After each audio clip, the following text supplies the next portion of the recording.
มันมาขายเผาจีจะขายเผาไว้ฟาร์มหอมเลยเมื่อแช่งพอดีเลย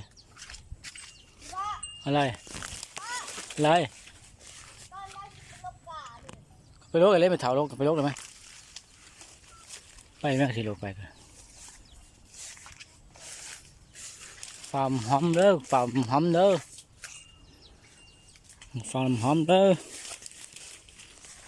มันเช้าหาพังเด้อเอาเป็นแช่งเลยหน่อยเช้าพังเด้อมีหลายเด้อ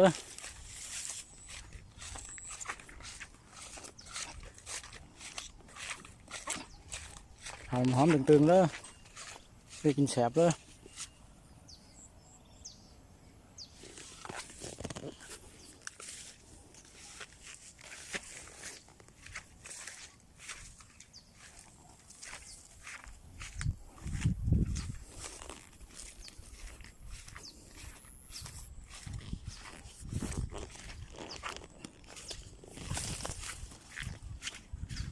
นี่กำลังตึงเด้อ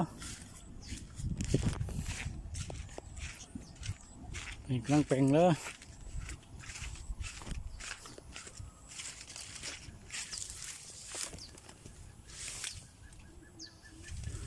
ทุ่ง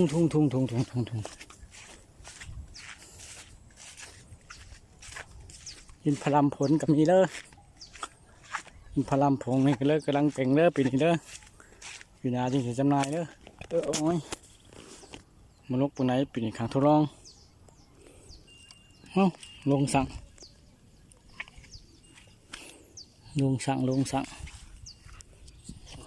กินหมากลงกับชอบ